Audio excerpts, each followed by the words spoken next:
Jmath. Now we're going to look at questions where there are duplicates in the given info. So either with letters that repeat or objects that repeat, that they ask you how many different ways can things be arranged. But obviously, if something is a duplicate, then it's not a new way. If I just, in this case, with interested, if I just swap the two T's, it's not a new word that I'm forming. It's just, I swapped something, but it's identical, so it doesn't count. Okay, so let's see how you would do that then. The method says when the options include identical duplicates, then divide with each set of duplicates. So in this word, there are two T's and three E's. So that's what the method means. You are going to divide them away from all the options. But let's do this step by step and you will see what I mean. How many arrangements are possible if all the letters are seen as different letters?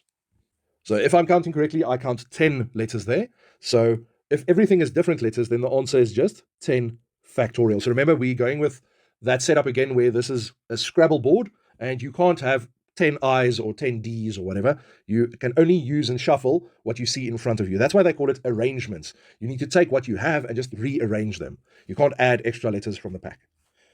Question 2, how many arrangements are possible if duplicate letters are seen as identical? Okay, so on top, I'm going to have all my options, 10 factorial, but there are two T's, so 2 factorial I'm dividing by, and then there are 3 E's, and I'm dividing by them as well. So then I can just type that in, and that would be the answer to the question. And the answer for question 2 will be 302,400. Now, it's a lot less than the 3 million we got when we didn't see it as identical letters, so it does make a big difference, the method you choose. Question 3, how many arrangements start with an I and end with a D? Okay, now that sounds complicated. How on earth would I know? But it's really not that bad. So I know I must start with an I and I must end with a D. All the rest are still remaining in there. So there was only one I, and replace it with a 1, and there was only one D. But now from the 10 letters that I started with, 2 of them now have a set space where they need to go. But the other 8 still remain in the middle, so I'm going to do 8 factorial. But remember, all the duplicates are still in there as well. So I need to say I'm then going to divide by the 2 T's and by the 3 E's. And that would then give me the answer to the question, which would be 3,360 of these combinations. Question 4, how many arrangements start and end with the same letter? So now I have 2 possibilities because there's only 2 sets of duplicates. My one possibility is if it starts and ends with an E, and the other one is if it starts and ends with a T. So in my first variation, there are 3 E's to choose from at the beginning, and then there are 2 E's left to choose from at the end. But there's then still 1 E left inside. So the combination that starts and ends with the E will look like this. So the middle part would then still be 8 factorial, but I then need to divide by the 2 T's factorial. So the third E that's floating in there doesn't really matter. It's not a duplicate anymore, so I don't need to compensate for that. The other variation is if there are now a T at the beginning and the end. So let's just make them green. And then what would remain is the 3 E's and the blue numbers inside. So for the T's, I would start with 2 T's that I could choose from. If I've chosen one, there's 1 left. And then for the others, it would be 8 factorial divided by all the E's. So that's 3 factorial then. Okay, so now I can just put a plus in the middle there because in probability, when you have 2 separate things that can happen, 2 divergent paths that you can follow to get the answers, you would put a plus in between. Everything else, you put a multiply in between. So let's just work out each one and then we can add those numbers.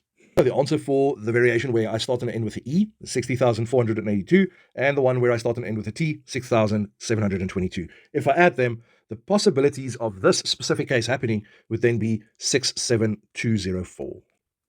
Then question 5, what is the probability of an arrangement starting and ending with the same letter if the letters are seen as identical? Okay, so it's the same question as question 4, but now they're saying what is the probability of that happening?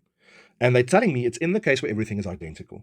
Now you must look very closely to which question's answers am I going to use. So I'm definitely going to use question 4's answer. Okay, so 67204 divided by the total when things were seen as identical, and that was question 2. So divided by 302,400. So that is what they're asking for. So look very closely. I can't say question 1's answer because there the letters were seen as different. If I type this fraction on my calculator, it doesn't really simplify it or give me a nice answer. So the memo would accept this, or you can then round off to 2 decimal places, which would be 0.22 probability chance that this would happen. Let's look at another question. 3 maths books, 2 biology books, and 5 science books are on a shelf. In how many ways can the books be arranged on the shelf if all the books are seen as different? Okay, so if I count 3 plus 2 plus 5 gives me a 10. So the answer to question 1 is just 10 factorial. Question 2, in how many ways can these books be arranged on the shelf if all the books are seen as identical? So the 3 math books are seen as the same, the 2 bio and the 5 science books are seen as the same. So in this case, I can then just say it's 10 factorial divided by the duplicate. So divided by 3 factorial, 2 factorial, and then 5 factorial. Okay, guys, something I forgot to mention is if your calculator doesn't want to give you answers for this, please just put a multiply between factorials. Your calculator can do amazing things, but it doesn't understand what you want if you don't put a multiply in between all the factorials.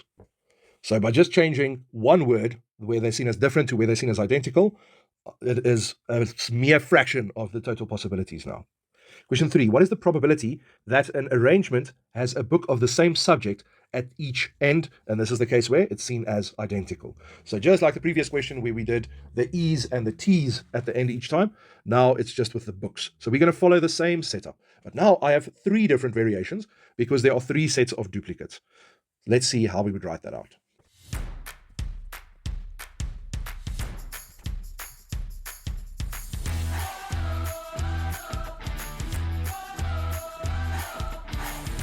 So the first possibility is that it starts and ends with a math book. So because there were 3 math books in total, the first option would be 3 possibilities. If I used one of the math books, there are 2 left to choose from in the end. But now there isn't a duplicate math book in the pile. So I can then just say this would be 8 factorial divided by 2 bio books and 5 science books. For the second option, it can start and end with bio books. So there would be 2 options to start with, 1 option left, and then all the piles in the middle do not have any bio books left. So this would be 8 factorial divided by 3 math books and then 5 science books. The last option is to have science at the beginning and the end. So there are 5 possible science books to start with. If I choose one, there's 4 left for the next bit.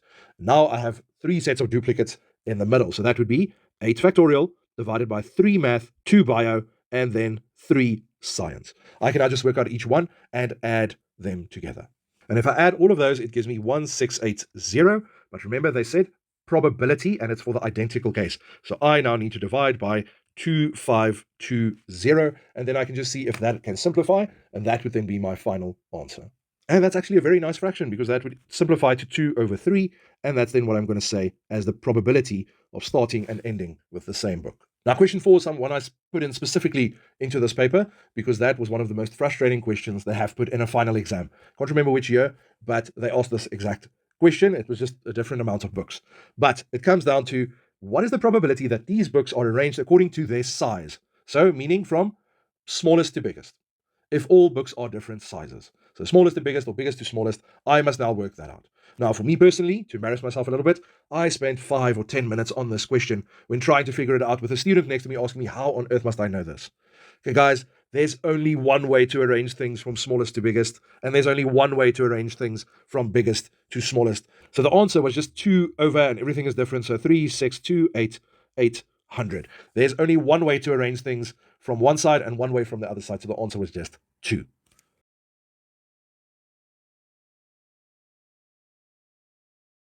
If this video helped you, please like and subscribe. Jmath.